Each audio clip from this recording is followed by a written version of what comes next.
So I want to tell you guys about something awful that I've discovered in my life lately. As some of you may know, my wife and I were foster parents, and we recently took in an elementary age boy, and it's been great. I have no complaints. He's awesome. It's been amazing. We have our ups and downs, but it's overall been great. But one thing that I didn't expect or didn't see coming that has since become the bane of my existence. Does anyone have experience with an elementary school carpool line? These things are a nightmare, all right? So how it works basically is parents line up to pick up their kids, starting at the school and stretching into eternity. There is no end to these lines, and it's insane. We've had times where we've gotten there over an hour early because we wanted to be the first one in line because we had to rush to something right after school, and there's already a line lined up over an hour of people to just sit.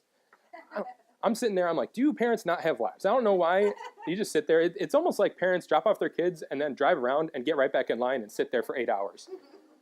I don't understand. But the other day, or about a month ago or so, I was in the carpool line, inching forward, doing a do every time. You kind of sitting there, your foot on the brake, then you let off a little bit, then back on the brake, and then inch forward a little bit more and a little bit more. And I'm just zoned out. It's kind of hot that day, so the windows are down, and I have a podcast going, and I'm just zoned out of everything around me, not paying attention to anything. And I get kind of close to the school, and one of the teachers is always outside waving people in and kind of directing traffic. And I'll go past him as I'm not even paying attention to the fact that I'm passing him. And I hear someone yell out of the corner of my ear, out of the side of my ear. I hear someone yell, "Hey, don't be so angry all the time." And it snapped me back to reality. And by the time it even registered what he said, I was already way past him. But that threw me off the rest of the day. All I could think about is, do people think I'm angry all the time? Like, do I just look miserable all the time? And that's kind of what we're looking at today. That was kind of a joke, but we're wrapping up our Not Enough series today, where we've been looking at things that we as people believe we don't have enough of. We looked at time and money, not having enough love and purpose. And today we're looking at not having enough joy. And what do we do when we feel like we don't have enough joy? And we're going to try and answer this question today. What do we do when we don't feel joyful? What do we do when we don't feel joyful? We're going into Christmas season. Obviously, we just had Thanksgiving. And it's the most wonderful time of the year, right? This is joy season. Everywhere you look, there's joy plastered all over everything. But for many people, this is actually the hardest time of year. Many people, whether it's because of a death of a loved one or because they can't be with family during this season, for many people, this season is anything but joyful.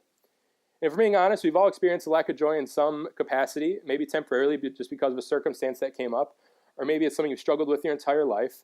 But either way, we're going to try and answer this question of what do we do when we don't feel joyful? Well, if I haven't met you before, my name is Brian. I'm on staff here at New City.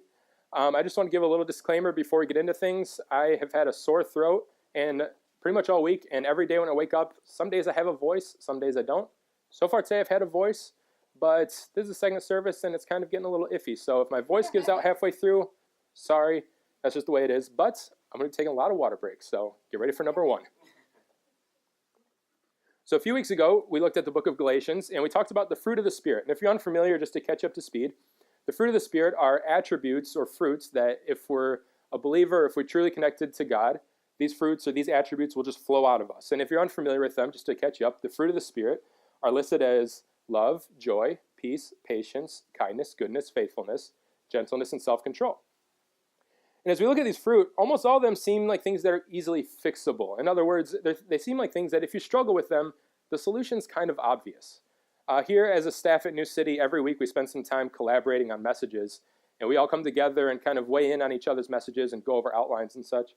And as we're going through this one, Adam, who's on staff here, brought up a good point. He said, if someone came up to me and said, I struggle with almost any of the fruits of the Spirit, the answer is kind of obvious. Like if someone says, I'm struggling with patience, honestly, the answer is just be more patient. If you struggle with self-control, you need to get some self-control. If you struggle with kindness, the answer is to stop being such a jerk. I mean, the answer seems to be obvious, but he said, what I thought was interesting, he said, if someone came to me and said, I struggle with joy, I would never just say you need to get more joy. Because it's never that simple. It's never just as simple as I just need to get more joy. There's always an underlying thing behind it. So if you do struggle with joy, this makes it kind of difficult to talk about. And this leads us to the first thing that I want us to know this morning before we even really get started with things today. And that's this. That it's okay to admit when we don't feel joyful. It's okay to admit when we don't feel joyful. And this isn't a popular thing to admit, but before we can do anything about it, we have to admit that it's an issue. A few weeks ago in our community group here at New City, the question came up of which of the fruits of the Spirit do you struggle with the most? People gave different answers, and I admitted, and this is why I wanted to cover this topic, I admitted that the one I've struggled with the most in my life, honestly, is joy. This is something that I've always struggled with. And granted, I said it kind of laughing, and I said it kind of half jokingly, and our group was great about it, but it was received the same way I expected it to be received, and it's kind of received the same way no matter when you say it. Kind of like, joy. Like, who struggles with joy? Like, that's such a weird thing to struggle with, especially if you're in a church, or at least that's the way we think. So we don't expect people to have this struggle, but we need to know that it's okay to admit that we do. I think we often think that it's not okay for a believer to admit that they have this struggle, because that might mean that they're not actually a follower of Jesus. We talk about things about finding joy in the Lord and how the joy of the Lord is our strength. And so it's easy to think, if you spend a lot of time in church, that if this is something that you're constantly struggling with, it's easy to think, am I actually a believer?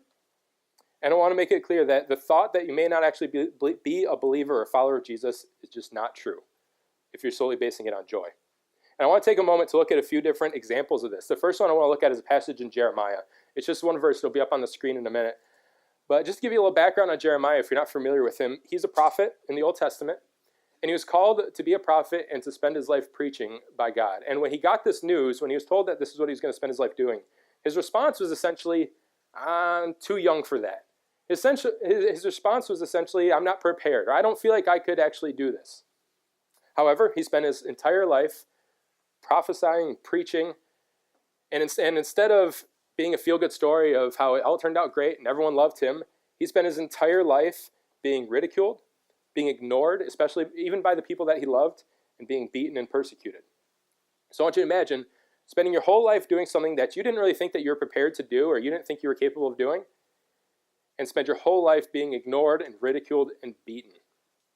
Now, this probably hasn't happened to most of us, and probably won't, but we've all dealt with this same kind of thing. So this is the verse I want to read here. It's Jeremiah 20:18, and he says this. This is his response kind of towards the end of his life. He said, "Why did I come out of the womb to see only struggle and sorrow, to end my life in shame?" If we look a little earlier in this chapter, we read that Jeremiah wishes that he had never been born, that he cursed the day he was born. He even says, "God, why didn't you send someone to kill me while I was in the womb?" If we move a little further in time, we can look at a man named Charles Spurgeon. Charles Spurgeon was a preacher in the 1800s in London, and he's known as one of the greatest preachers in all of history. People would come from all over the world to see him, and he preached to tens of thousands of people at a time. However, and by all accounts, he's a very godly man. He's even known now, he's known as the Prince of Preachers. However, despite all this, despite all the influence, despite all the people that came to know Jesus because of his influence, he still struggled with depression his whole life up until the day that he died. Or we can look to nowadays. Just this past August, a pastor in a large and seemingly successful church out in Chino, California, took his own life after battling depression. So if you don't suffer from depression, you might be thinking that these seem kind of like extreme examples, especially for just after Thanksgiving. But I want to show you that admitting a lack of joy does not make us any less of a believer. And in fact, not admitting that this is a struggle, if it is in your life, is more damaging than admitting it.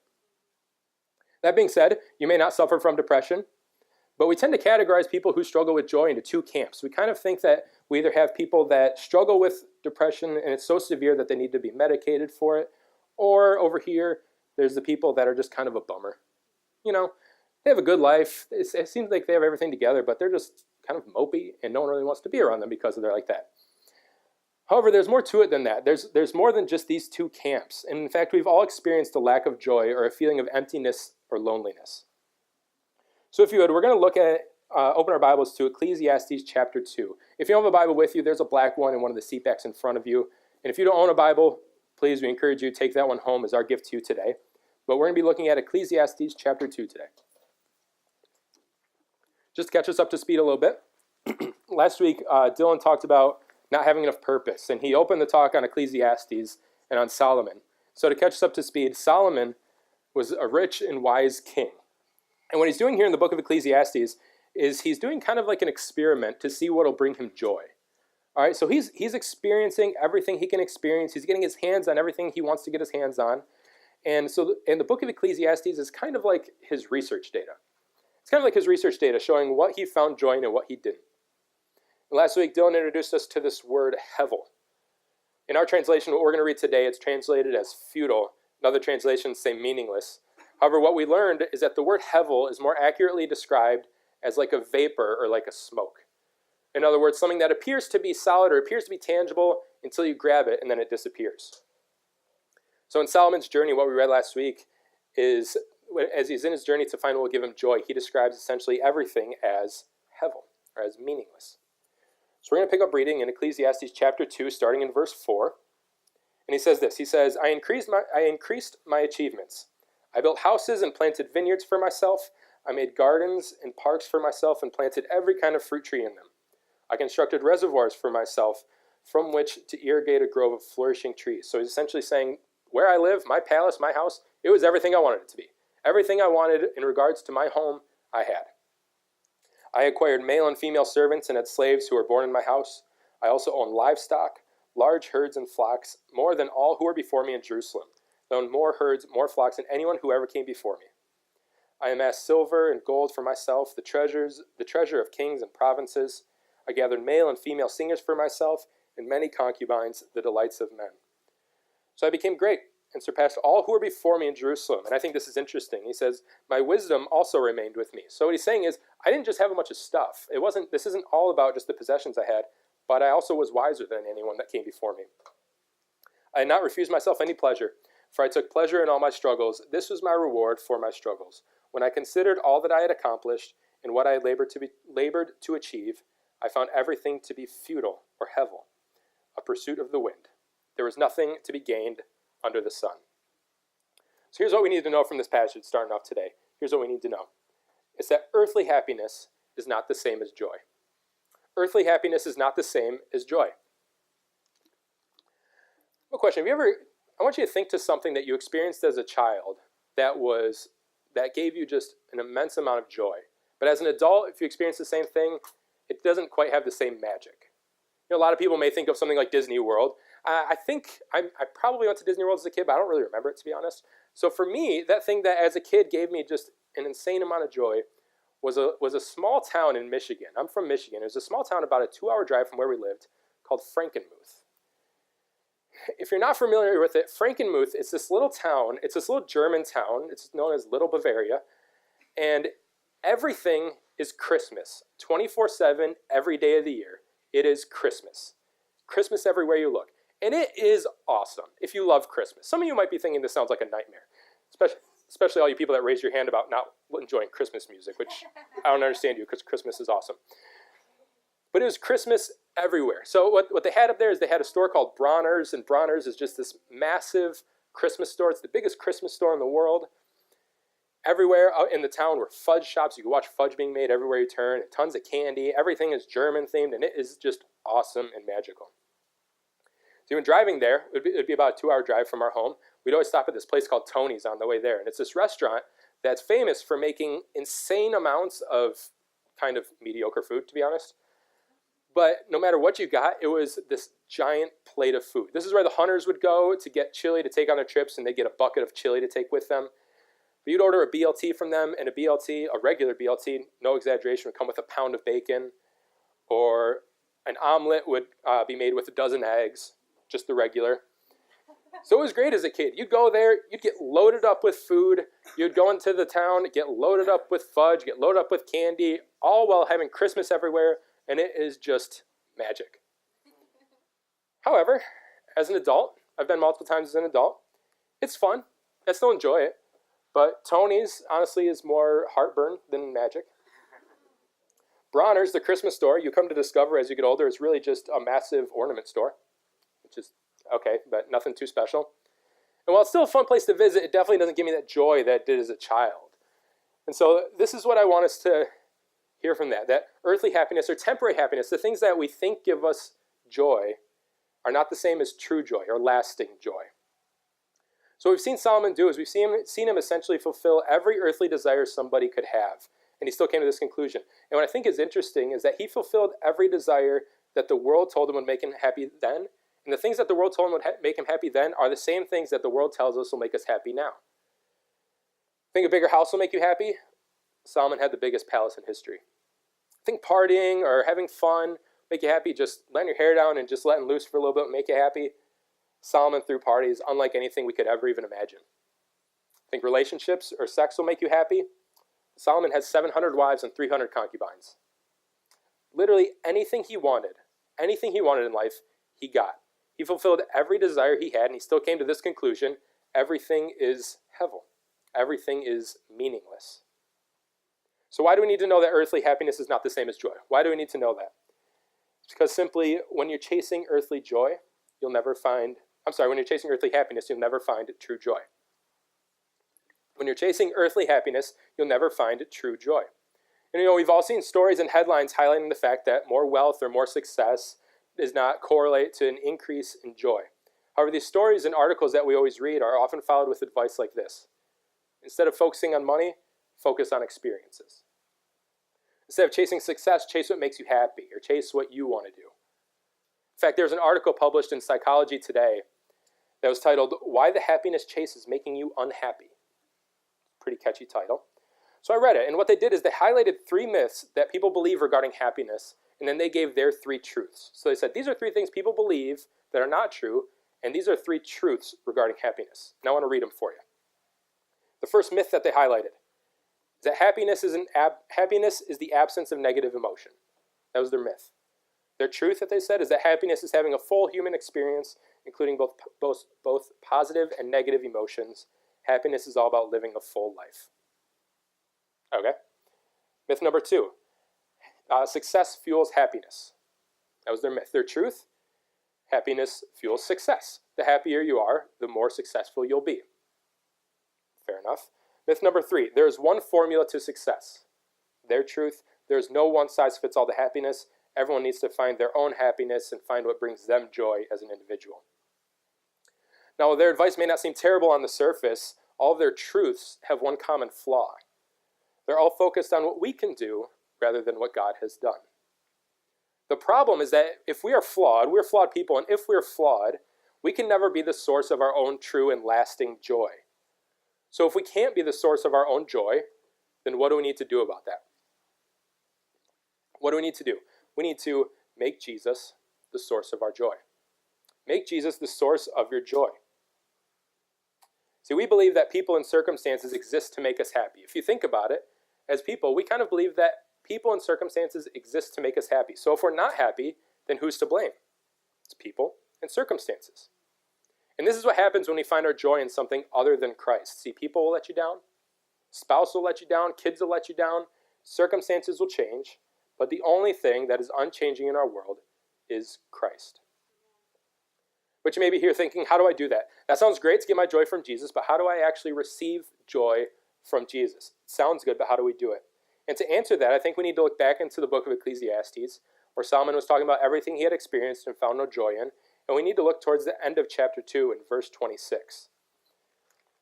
So if we look a little further in that chapter to verse 26, he says this. He says, "For to the person who is pleasing in his sight, he gives wisdom, knowledge, and joy.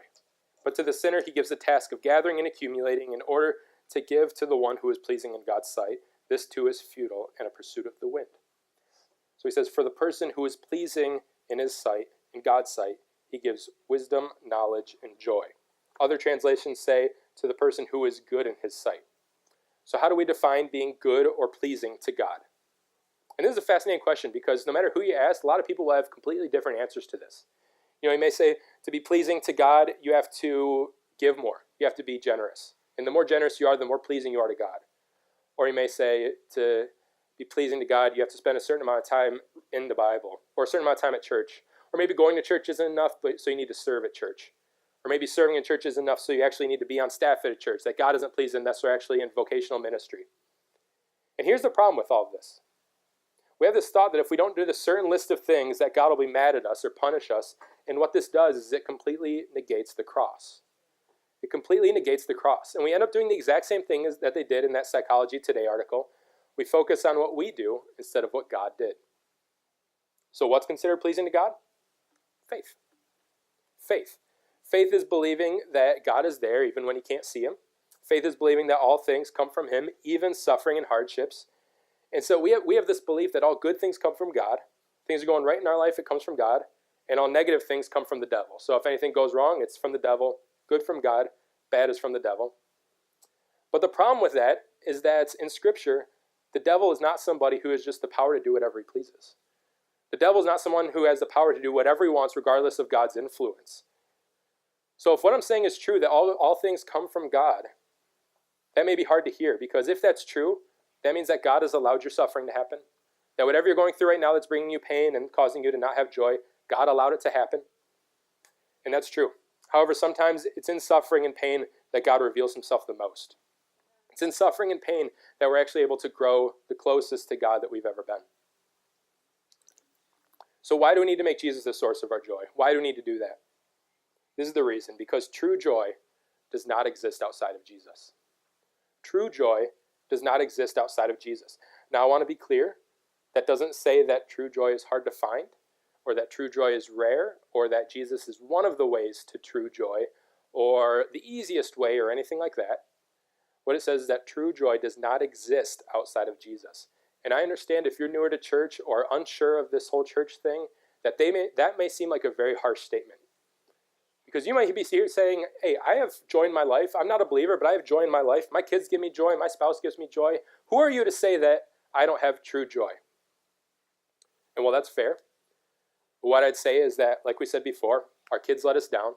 Our spouse will let us down. People will let us down, and circumstances will change.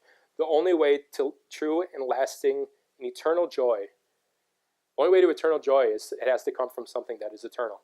And nothing on this earth is. So the only way to true joy is through Jesus. So if you would, flip with me. We're going to look at 2 Corinthians chapter 4, if you would flip over there with me.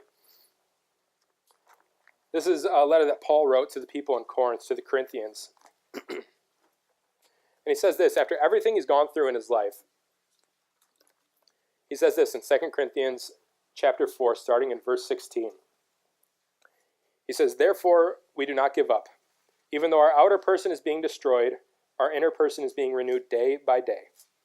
For our momentary light affliction is producing for us an absolutely incomparable eternal weight of glory. So we do not focus on what is seen, but what is unseen. For what is seen is temporary, but what is unseen is eternal. Paul says the same thing in his letter to the Romans in Romans 8:18, which will be up on the screen. You don't need to flip there. He says this in Romans 8:18.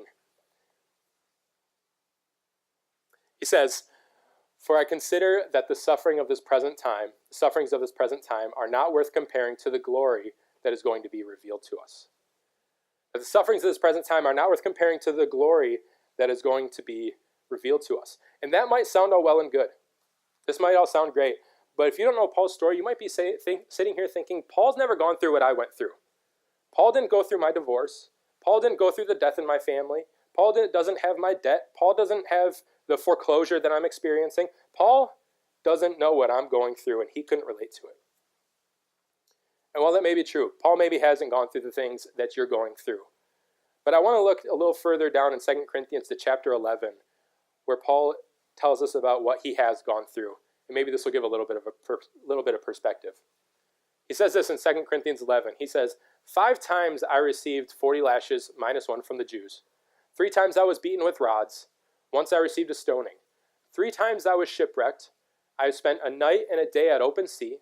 On frequent journeys I faced dangers from rivers, dangers from robbers, dangers from my own people, dangers from Gentiles, dangers in the city, dangers in the wilderness, dangers at sea, dangers among false brothers, toil and hardship, many sleepless nights, hunger and thirst, often without food, cold and without clothing, not to mention other things. And this is where he talks about the mental struggle that he goes through.